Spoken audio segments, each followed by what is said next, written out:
Selamat datang di podcast Opaja, obrolan para remaja. Kenalkan, nama saya Leticia Aureli. Di sini saya sebagai host Opaja. Perkenalkan, nama saya Muhammad Fatan Irawan, bisa dipanggil Fatan. Di sini saya selaku co-host Opaja. Tahu nggak sih Tan, kita hari ini mau ngebahas apa aja? Kurang tahu. Emang hari ini kita mau ngebahas apa, Rel? Hari ini kita akan ngebahas hal-hal seputaran remaja. Hal seputar remaja. Berarti kita tuh sebagai remaja juga harus tahu kondisi remaja itu gimana dan apa saja yang dibutuhkan saat usia remaja. Ya, betul sekali. Pada usia remaja, kondisi fisik dan mental remaja belum sempurna. Tahu nggak sih Tan, aku tuh pernah dengar kalau misalnya nutrisi dan gizi yang dimakan oleh remaja itu mengefek mental mereka. Wih, kira-kira gimana tuh penjelasan detailnya? Kebetulan nih kita mendapatkan 2 narasumber. Ayo kita silakan narasumber untuk masuk ke ruangan. Silakan untuk Alvino dan Iren. Halo semuanya.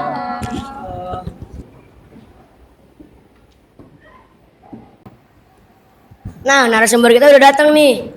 Kalau mau ngobrol lebih enak dan nyaman, kita harus kenalan dulu dong. Silakan kakak-kakak perkenalan dirinya. Oke, dari aku ya. Halo semua, perkenalkan nama aku Alvino Damres Nugraha. Kalian bisa panggil aku Alvino atau Vino aja nggak apa-apa. Nah, di sini aku dari Universitas Pajajaran jurusan Ilmu Gizi. Jadi kalian bisa tanya-tanya aku nih tentang gizi atau gimana sih cara kita menjaga gizi kita agar tetap seimbang, atau kalian bisa juga nanya nutrisi-nutrisi atau asupan-asupan yang diperlukan oleh kalangan usia. Halo semuanya, kenalin aku Gladys Iren Sinaga, biasa dipanggil Iren. Aku juga dari Universitas Pajajaran, tapi aku jurusan psikologi. Kalian bisa tanya-tanya tentang kesehatan mental sama aku. Wah, keren-keren banget kan teman kita dari Unpad. Nah, tadi kan Alvino udah bilang nih, mau menjelaskan tentang nutrisi dan gizi yang diperlukan oleh remaja. Kira-kira apa aja sih yang dibutuhin oleh remaja? Nah, kalau dari pendapat aku ya, gizi seimbang tuh bagi remaja itu cukup penting. Kenapa? Karena pada usia remaja itu kita tuh lagi masa pertumbuhan. Jadi pada masa pertumbuhan itu dibutuhkan banget yang namanya gizi seimbang agar pertumbuhannya itu tidak terhambat dan berkembang dengan baik, gitu ya. Nah, gimana sih cara kita tahu tuh kita tuh sudah mempunyai gizi yang seimbang? Itu dengan cara kita itu memastikan nih makanan-makanan yang kita makan itu memiliki nutrisi yang bagus atau enggak, atau nutrisi yang memang sesuai dengan tubuh kita. Jadi seperti itu. Kira-kira kalau kan tadi juga sudah menjelaskan nih. Nah, kalau kita tuh juga harus memastikan makanan-makanan yang kita konsumsi sehari-hari memiliki nutrisi yang tinggi atau tidak. Nah, kira-kira di dalam makanan yang kaya akan nutrisi itu ada komposisi apa saja nih Alvino? Kali aja teman-teman di rumah juga pada mau tahu. Nah, kalau itu sih sebenarnya banyak ya. Cuman di sini aku bakalan nyebutin beberapa aja.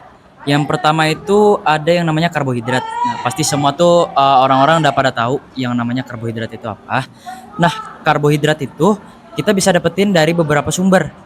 Misalkan dari nasi bisa, dari roti gandum bisa, atau pasta, bahkan pasta tuh juga mengandung karbohidrat juga kan. Nah, sebenarnya kenapa sih karbohidrat itu menjadi salah satu komponen penting dari nutrisi? Karena karbohidrat ini memiliki fungsi yaitu penghasil utama energi bagi tubuh kita. Jadi itulah yang membuat salah satu komponen penting bagi nutrisi itu adalah karbohidrat. Nah, untuk yang kedua itu ada yang namanya protein. Nah, protein itu kan berfungsi sebagai membangun kinerja otot dan menjaga jaringan tubuh. Nah, kalau kalian lihat nih ya, kayak ada binaragawan-binaragawan yang emang badannya tuh gede-gede atau ya ototnya tuh gede-gede gitu kan. Nah, itu tuh karena mereka memiliki asupan protein yang cukup untuk kesehariannya. Jadi tidak kurang dan tidak juga berlebihan seperti itu. Nah, contoh-contoh dari protein itu juga lumayan banyak. Kalian bisa temuin di telur, ikan, susu rendah lemak, lalu juga ada daging tanpa lemak pun juga bisa. Nah, selanjutnya itu juga ada lemak sehat. Nah, lemak sehat itu kita bisa dapatkan dari berbagai sumber juga. Misalkan dari kacang-kacangan, dari alpukat, dari kemiri, minyak zaitun, dan lain sebagainya ya. Nah, lemak sehat itu gunanya juga untuk perkembangan otak. Nah, juga lemak sehat itu tidak hanya itu, lemak sehat juga bakalan melarutkan yang namanya vitamin A, D, E, dan K gitu ya. Jadi ada 4 vitamin yang akan dilarutkan oleh si lemak ini gitu. Nah, selanjutnya itu kan kita tadi ngomongin soal vitamin ya. Nah, vitamin ini dan mineral juga menjadi salah satu komponen penting di dalam nutrisi. Jadi kalian bisa nemuinya itu kayak di kapsul langsung bisa atau di bubuk juga bisa. Juga kalau dari makanan-makanan biasa sih juga bisa. Kayak sayur-sayuran dan beberapa buah-buahan itu juga mengandung yang namanya protein. Nah, bukan protein ya, maaf, maaf. Maksud saya itu tadi vitamin dan mineral. Nah, vitamin dan mineral itu juga kita bisa dapetin dari sayur-sayuran, dari buah-buahan, itu juga kita bisa dapatkan dari situ. Fungsinya apa sih? Fungsinya itu sebagai kekebalan tubuh dan juga untuk mendukung pertumbuhan. Jadi pertumbuhan sesuai dengan topik kita kali ini gitu kan, pertumbuhan pada masa remaja. Jadi salah satu komponen penting ini emang sesuai dengan pertumbuhan pada usia remaja. Nah, selain itu juga ada yang namanya serat. Nah, serat itu juga kita harus miliki dan kita harus berikan kepada diri kita sendiri karena tanpa serat sistem pencernaan atau organ pencernaan kita tidak akan berfungsi dengan baik. Seperti kita itu juga bisa mendapatkan serat juga dari banyak sumber kayak sayur-sayuran, ya buah-buahan juga ada dan diusahakan tuh yang berwarna cerah itu ya kalau serat itu. Nah, mungkin yang terakhir yang bisa aku jelasin itu hidrasi. Nah, hidrasi itu juga penting menjadi salah satu komponen penting juga yang ada di nutrisi. Itu tuh kita kayak setiap mau kerja, mau ke sekolah, kita pastikan harus membawa yang namanya botol minum gitu. Kenapa? Karena tubuh itu butuh terhidrasi. Karena tanpa tubuh terhidrasi kita tidak dapat untuk beraktivitas panjang hari dengan energik, tidak bisa beraktivitas juga dengan bersemangat atau tidak bisa beraktivitas dengan penuh energi gitu ya. Jadi itulah mengapa hidrasi itu cukup penting juga bagi tubuh kita. Nah, kita kan dari tadi ngomongin soal makanan ya, soal makanan terus. Nah, tidak hanya dari makanan, komponen penting dari nutrisi ini ternyata juga dari aktivitas fisik juga. Jadi kalian mungkin teman-teman yang ada di rumah juga suka main badminton, sepak bola, atau volley dan olahraga yang lainnya. Itu tuh juga penting bagi komponen nutrisi juga karena dari sinilah kita bisa menjaga berat badan kita menjadi stabil dan berfungsi dengan baik tubuh kita juga. Nah, mungkin juga gizi seimbang ini bagi semua kalangan usia juga pasti kan berbeda-beda ya kebutuhannya. Mulai dari yang remaja, lansia, atau bahkan masih anak-anak pun memiliki takaran gizi yang berbeda-beda. Jadi itulah mengapa pentingnya kalian untuk berkonsultasi ke dokter atau ahli gizi yang emang udah paham betul nih tentang gizi yang seimbang gitu. Jadi kalian harus konsultasi ke ahli gizi atau dokter karena kalau misalkan kalian ngambil keputusan sendiri itu bakalan fatal. Mungkin aja kalian bisa terkena penyakit seperti mah, sembelit, lalu konstipasi dan lain sebagainya. Nah, secara keseluruhan sih yang tadi aku jelasin. Jadi gizi seimbang itu sangat berguna bagi remaja karena kita bisa menjadi lebih sehat, menjadi lebih produktif pada masa remaja, juga kita menjadi lebih aktif serta bisa menjadi versi yang lebih baik daripada sebelumnya. Jadi mungkin itu aja sih yang bisa aku jelasin. Berarti kita itu kalau makan harus makan 4 sehat 5 sempurna ya? Iya, pastinya dong. Jadi memang sudah banyak ya berita-berita tentang 4 sehat 5 sempurna dan juga dihimbau kepada sekolah-sekolah itu harus ada 4 sehat 5 sempurna bagi anak-anak agar anak-anak itu bisa memiliki gizi yang seimbang gitu. Mungkin tujuannya itu ya memang kayak tadi yang seperti aku jelasin untuk mencapai remaja dengan gizi yang seimbang dan remaja yang produktif serta aktif dalam suatu bidang gitu.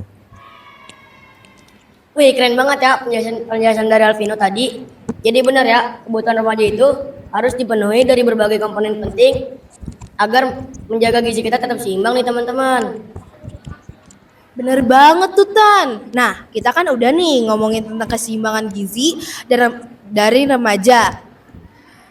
Mungkin Iren bisa menjelaskan dari pandangan psikolog, ada nggak sih hubungan dari nutrisi dan gizi dengan kesehatan mental pada remaja? Oke, Sepengetahuan aku ya, hubungan nutrisi dan gizi itu pada kesehatan mental itu ada hubungannya. Karena kesehatan mental pada anak remaja itu kan bisa dibilang belum stabil kan, dan masih bisa berubah-ubah. Dan itu tuh tergantung pada lingkungan sosial mereka, pertemanan, dan lain-lain. Kesehatan mental anak remaja itu kan tadi aku bilang masih bisa berubah-ubah. Dan itu juga berpengaruh pada jenis makanan yang akan dikonsumsi. Nah, jenis makanan yang akan dikonsumsi ketika mereka merasa lagi down, mereka tuh bisa aja jadi mengkonsumsi makanan-makanan yang pedas, atau nafsu makan mereka juga bisa berkurang. Tapi mungkin ada beberapa anak remaja yang masih tetap mengkonsumsi makanan, tapi mengkonsumsi makanan yang pedas, atau mengkonsumsi junk food, atau makanan-makanan yang lainnya yang justru bikin mereka jadi lebih cepat sakit. Ada juga hal negatif yang bisa didapat selain yang tadi aku bilang tadi, mengkonsumsi makanan pedas sama junk food itu. Mereka juga bisa mengkonsumsi obat antidepresi, bisa mengkonsumsi narkoba, atau bahkan merokok. Dan justru kalau mereka mengkonsumsi itu, mereka akan menjadi lebih cepat sakit. Kalau mereka nggak mengkonsumsi itu sekali, mereka itu kan bakal merasa lebih down lagi kan, merasa lebih stres, lebih depresi. Dan itu kalau mereka mengkonsumsi itu terus-terusan, itu ujung-ujungnya bisa ketergantungan. Kalau nggak mengkonsumsi itu, nanti bisa berujung juga bunuh diri. Jadi cara mencegah untuk tidak ketergantungan tuh gimana, Iren? Nah, ada 2 hal yang bakal aku sejukin biar bisa mencegah biar mereka nggak bunuh diri. Yang pertama itu mereka harus memperhatikan gizi mereka. Gizi itu sangat berperan penting dalam timbulnya depresi. Kalau gizi kita seimbang, secara signifikan itu meningkatkan kondisi mental kita. Yang kedua, kita harus mengubah pola makan kita. Kalau pola makan kita nggak bagus, kesehatan mental kita juga ikut turun. Berarti kalau pola makan kita bagus, kalau pola makan kita sehat, kondisi mental kita akan jauh lebih baik karena kita lebih mudah berkonsentrasi dan dapat lebih mudah berpikir jernih. Nah, soal bunuh diri tadi, itu tuh bisa balik lagi ke lingkungan sosial mereka dan pertemanan mereka. Kalau mereka berujung bunuh diri, hal pertama, mungkin lingkungan sosial mereka itu nggak memperdulikan mereka. Nggak istilahnya kayak nggak dibutuhin gitu lah. Jadi tuh mereka merasa, aku nggak dibutuhin nih di sini, nggak ada yang peduli sama aku. Berarti kalau aku nggak ada, mereka baik-baik aja dong tanpa aku. Nah, cara mengatasinya adalah yang pertama, orang tua itu sangat berperan penting dalam timbulnya depresi seorang remaja. Berarti orang tua itu orang yang pertama untuk mencegah terjadinya bunuh diri. Kalau misalnya udah remaja ini udah menunjukkan gejala-gejala depresi, stres, down, udah merasa, gak nyaman banget nih. Nah, orang tua ini berperan penting. Mereka tuh harus bisa mengajak anaknya untuk terbuka pada orang tua. Mengajak kayak, yuk cerita sama aku yuk, sama mama, cerita sama papa gitu. Dan kalau misalnya udah cerita, terus udah memperhatikan gizi mereka, udah memperhatikan pola makan mereka, tapi tuh masih merasa, aku masih merasa down nih, aku masih merasa depresi, masih merasa stres, para remaja bisa berkonsultasi ke psikolog yang jauh lebih berpengalaman dan bisa mendapatkan penanganan yang lebih gitu. Wah, aku udah gak bisa makan sama yang banyak-banyak lagi nih, Tan. Sedih banget. Aduh, sama ini. Nah, dari penjelasan Iren dan Alvino, kita jadi tahu nih teman-teman bahwa hubungan kesehatan mental dan gizi seimbang itu sangatlah penting bagi remaja. Seperti kata Alvino tadi, tubuh kita tuh butuh karbohidrat, protein, lemak, dan sejenisnya. Jadi, jagalah kondisi tetap baik, makanlah makanan yang sehat dan bergizi agar kondisi mental remaja lebih baik. Kami mengucapkan banyak terima kasih kepada narasumber kami. Kami harap bahwa orang-orang yang menonton video kami dapat mendapat hikmahnya. Saya Aurel, Saya Fatan. izin mengundurkan diri dan minta maaf bila ada kesalahan. Wassalamualaikum warahmatullahi wabarakatuh.